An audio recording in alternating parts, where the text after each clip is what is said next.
नमस्कार और आज की डीप डाइव में स्वागत है। आज हम बात कर रहे हैं रावण की, मतलब रावण की वो कहानी जो शायद हमने सुनी ना हो। बिल्कुल।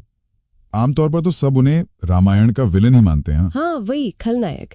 लेकिन क्या कहानी सिर्फ इतनी ही है? नहीं, असल में काफी जटिल किरदार है। आज हम जिन स्रोतों को देख रहे हैं वो वाल्मीकि रामायण या जो आम कथाएं हैं उनसे थोड़ी अलग तस्वीर दिखाते हैं। अच्छा, तो हमारा मिशन क्या है आज? रावण को समझना। हाँ, रावण के कई पहलू समझना। वो विद्वान थे, शिव भक्त थे, एक शक्तिशाली राजा भी, पर कैसे, यही सब देखेंगे। ठीक है, तो शुरू करते हैं उनकी छवि से। क्रूर अहंकारी राजा, यही सुनते आए हैं हम तो। हाँ, वो पहलू था, अहंकार था, क्रूरता भी थी, इसमें कोई शक नहीं। लेकिन साथ ही वो एक प्रकांड विद्वान थे, महापंडित। कितना ज्ञान था उन्हें? 6 शास्त्र और 4 वेद पूरे ज्ञाता थे। और ये भी कहा जाता है कि शायद भगवान शिव के सबसे बड़े भक्तों में से एक। उनकी पैदाइश भी तो दिलचस्प है। पिता ऋषि, माता राक्षसी। बिल्कुल, पिता ऋषि विश्वा, माँ कैकेसी। तो ज्ञान भी मिला और कह सकते हैं आसुरी शक्ति भी। ब्रह्मा जी के परपोते भी थे वो। और उन्होंने अपने भाइयों के साथ मिलकर तपस्या की थी, कुंभकर्ण और विभीषण। हाँ, बहुत कठोर तपस्या की थी ब्रह्मा जी की। कहते हैं हर 1000 साल पर अपना एक सिर चढ़ा देते थे। बाप रे, तो वरदान में अमरता क्यों नहीं मिली? मांगी तो होगी। मांगी थी, बिल्कुल मांगी थी, पर ब्रह्मा जी ने मना कर दिया।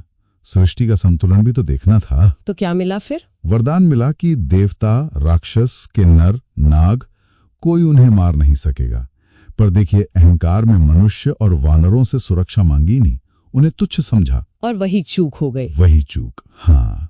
और एक वरदान मिला था नाभि में अमृत कुंड का, मतलब जब तक वो कुंड सुरक्षित है तब तक मृत्यु नहीं। अच्छा। और इसी बल पर फिर उन्होंने तीनों लोकों पर धावा बोला। यम को हराया, काल तक को बंदी बना लिया। नवग्रहों को पैरों के नीचे रखने वाली बात भी सुनी है। हाँ, अपने सिंहासन की सीढ़ियां बना लिया था। शिव भक्ति भी गजब की थी। कैलाश पर्वत उठाने चले थे। हाँ, पूरा पर्वती लंका ले जाना चाहते थे। तब शिवजी ने अपने अंगूठे से दबा दिया और उसी दर्द में, उसी पीड़ा में रावण ने शिव की स्तुति की, शिव तांडव स्तोत्र रचा। अच्छा, वो स्तोत्र रावण ने रचा था। हाँ, और शिवजी इतने प्रसन्न हुए कि उन्हें वो प्रसिद्ध चंद्रहास तलवार दी। कमाल है। अच्छा, अब आते हैं सबसे बड़े सवाल पर। ये 10 सिर, क्या चक्कर था इसका? सच में थे? इस पर कई बातें हैं, कोई एक जवाब नहीं है। जैसे? एक तो यही कि 6 शास्त्र और 4 वेदों का ज्ञान था, इसलिए दशानन कहलाए, 10 ज्ञान के प्रतीक। ठीक है। दूसरी कहानी है कि उनके पिता ने एक 9 रत्नों का हार दिया था। उसकी चमक से, उसके प्रभाव से ऐसा भ्रम होता था जैसे 10 सिर हों। अच्छा, ये भी एक थियरी है। हाँ। और एक प्रतीकात्मक व्याख्या भी है कि 10 सिर मतलब 10 मानवीय अवगुण, काम, क्रोध, लोभ, मोह, मद, मत्सर वगैरह। यानी ये एक तरह से सिंबॉलिक था। ज्यादातर विद्वान इसे प्रतीकात्मक ही मानते हैं। चलिए, ये तो हुई 10 सिरों की बात। अब एक और बहुत ही चौंकाने वाली बात जो मैंने सुनी है वो राम सेतु से जुड़ी है। हाँ। क्या? कि जब राम सेतु बन रहा था तो उसके लिए जो यज्ञ हुआ, उसके पुरोहित रावण थे। क्या ये सच है? हाँ, ये कई लोक कथाओं और कुछ क्षेत्रीय रामायणों में आता है। बात ये थी कि यज्ञ के लिए उस समय के सबसे बड़े ज्ञानी ब्राह्मण की जरूरत थी। और वो रावण थे? वो रावण ही थे। तो राम ने उन्हें बाकायदा निमंत्रण भेजा। और रावण गए? मतलब अपने शत्रु के यहाँ यज्ञ करवाने गए? पुरोहित के तौर पर गए, यज्ञ संपन्न कराया। कहते हैं सीता जी की मूर्ति रखकर, या शायद सीता जी के साथ ही। और इतना ही नहीं, क्या यज्ञ पूरा होने के बाद राम को विजय का आशीर्वाद भी दिया है। आशीर्वाद क्यों? क्योंकि वो अपनी नियति जानते थे। उन्हें पता था कि राम के हाथों मृत्यु से ही उन्हें मोक्ष मिलेगा, वो जय और विजय वाले श्राप से मुक्ति। ओ अच्छा, विष्णु के द्वारपाल वाला श्राप, जिसके कारण उन्हें 3 जन विष्णु के शत्रु के रूप में लेने थे। बिल्कुल, रावण और कुंभकर्ण उसी श्राप का दूसरा जन्म थे। तो ये उनकी डेस्टिनी थी एक तरह से। ये तो बहुत ही अलग एंगल है। अच्छा, एक और विवादित सवाल, क्या सीता सच में रावण की बेटी थी? कहीं कहीं ऐसा भी पढ़ने को मिलता है। हाँ, ये कुछ जैन ग्रंथों और थाई रामायण जैसे संस्करणों में है, पारंपरिक वाल्मीकि रामायण में नहीं। तो क्या कहानी है उसके पीछे? कहते हैं कि मंदोदरी से जन्मी पुत्री के बारे में भविष्यवाणी हुई कि वो कुल के नाश का कारण बनेगी। तो रावण ने उसे त्याग दिया और वो बाद में जनक जी को मिली। पर यह मुख्य धारा की कथा नहीं है। ठीक है, समझा। रावण के पतन में श्रापों का भी हाथ था ना? बिल्कुल, 2 श्राप मुख्य थे।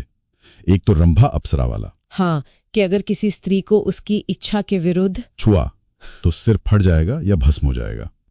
शायद इसीलिए सीता जी को अशोक वाटिका में रखा, पर कभी बल प्रयोग नहीं किया।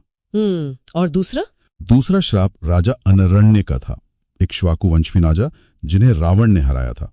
उन्होंने मरते हुए श्राप दिया कि मेरे ही वंशज के हाथों तुम्हारी मृत्यु होगी। और वो वंशज राम निकले। जी। एक और बड़ी अजीब सी मान्यता है कि रावण मरे नहीं, आज भी जीवित है लंका की किसी गुफा में। हाँ, ये एक धारणा है।